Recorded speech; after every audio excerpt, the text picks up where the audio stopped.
Hi, I'm Jason Gray Stanford, and I'm with Trailer Howard. Final day of Monk Take One, behind the scenes.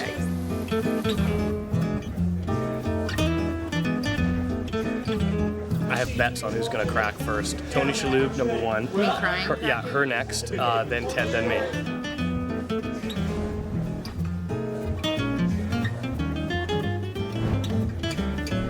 Good.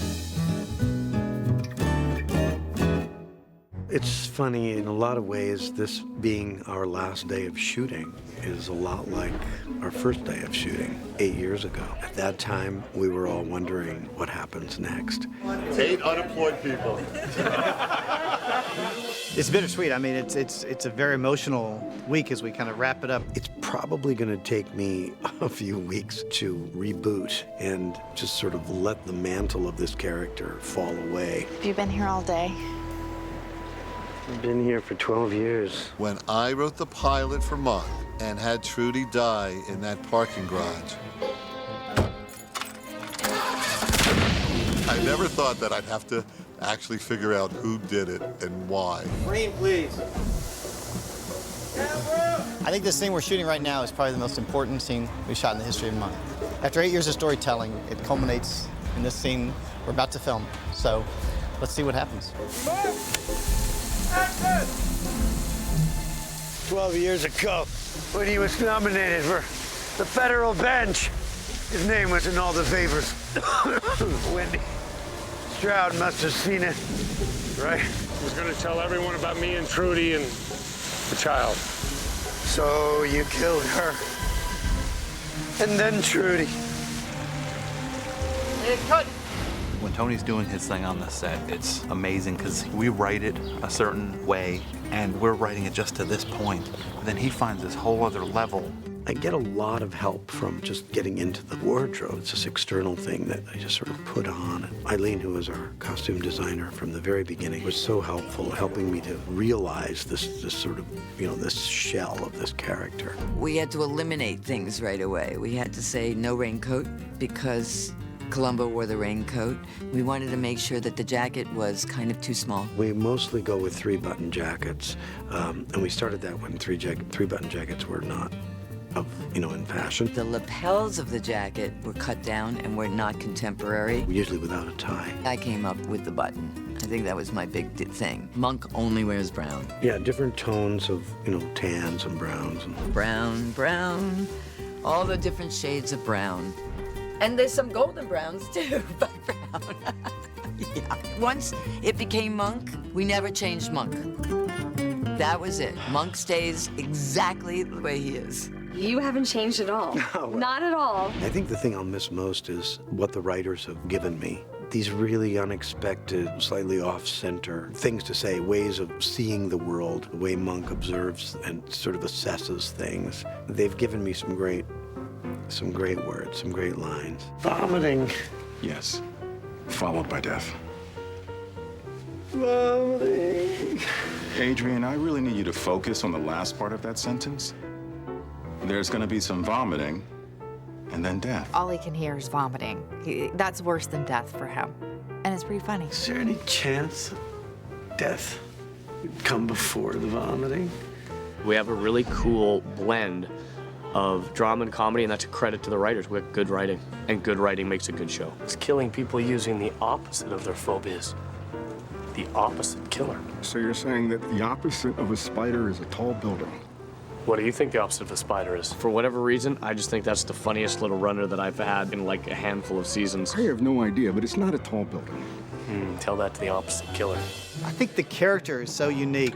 It wasn't just about someone with OCD. And Tony brought so much into it. Andy Breckman, the writer, brought so much into who this character was. Oh my God, it's my... Oh, stop whining. He has to overcome obstacles. Every minute of his life is another obstacle. What are you doing? I was straightening it out a little bit.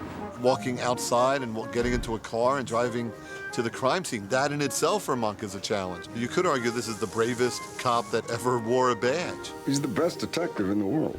What makes Monk unusual is that he has a cluster of everything. He has, the list would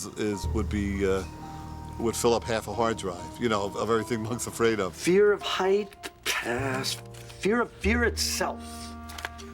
Oh yeah, here's one. claustrophobia. Of all the characters I've played, obviously it's the longest I've ever done one character. So I really feel like it's the most in-depth I think I've ever had the opportunity to go. I don't know if I'm writing for Monk or I'm writing for Tony Shalhoub. To me, the voice is the same after a couple seasons. They morph into one person. I may have lost sight of that too, where Monk ends and I begin. I don't know how he kind of couldn't be like that because he's been doing the thing for every day, 5 days a week, 8 years. I know he has gotten a little more germy. Not dog. Lick hand, dog, lick hand. Dog lick hand, boil some water. I always say the apple doesn't fall far from the tree on that one. Are you calling me a liar? I don't know what to say. That's the question that he gets all the time, constantly. How similar to you are your character? I'm not really a phobic person. Characteristics of monks I do share, I think, would be obsessing over certain things, overthinking certain things. He's so obsessive compulsive. So obsessive compulsive. This time, Yes. really hold it. Yes. Poke it in more. He's very particular about props. Tony is just so sweet and kind and gentle, but he is particular.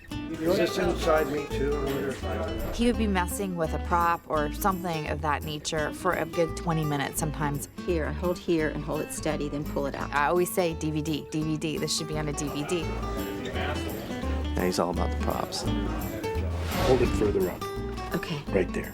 Okay, cool. Okay, now really, really suck it all the way back. Okay. Ready? Go. Now, that's our code word. He starts going, I'm like, DVD. He's like, yeah. Years go by, I think he gets more OCD as it goes on. I think he's becoming more like Monk, so thank God we're ending at season 8. No telling, like, season 10, I can't even imagine. He has like a clue kit, we call it, which is tweezers and probes in a little leather case. This is Monk's Clue Kit. We use this in almost every episode. His favorite prop is his tweezers. Yeah, the tweezers, I've gotten a lot of mileage out of those tweezers, and also my little silver pen, which I carry because it allows me to kind of touch things and move things, reveal things.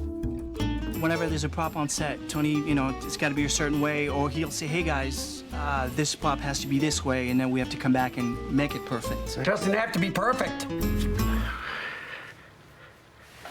Wait a second. It doesn't have to be perfect. 1 second. Almost. You hear that? Anton just said ding ding, which means we have to go and shoot the last scene of the last day of Monk. This is our 125th episode, and I think it's a great place for the show to end. 125 is such a good number, and it's a very Monk number, and we've told a lot of really fun, great stories. We have stumbled backwards into the perfect balance of comedy, of mystery, of pathos and emotion, of character. It's nothing I planned. We've just stumbled into it. We found the right blend, like a witch's brew. It's like finding a recipe, and it just tastes great. And we baked it 120 times, and that's a series. Don't hug me. You're going to want to hug me, but don't hug me. I kind of I can say goodbye to Monk. I'm going to just keep writing episodes in my head, so it's never going to stop. In some ways, I feel like I'm losing a part of myself, but on the other hand, it feels like it's something I'm going to carry with me. All good things come to an end, and we had a great, great run, and we're going out in style. Get ready. Here comes the hug. I just want to get a few pictures.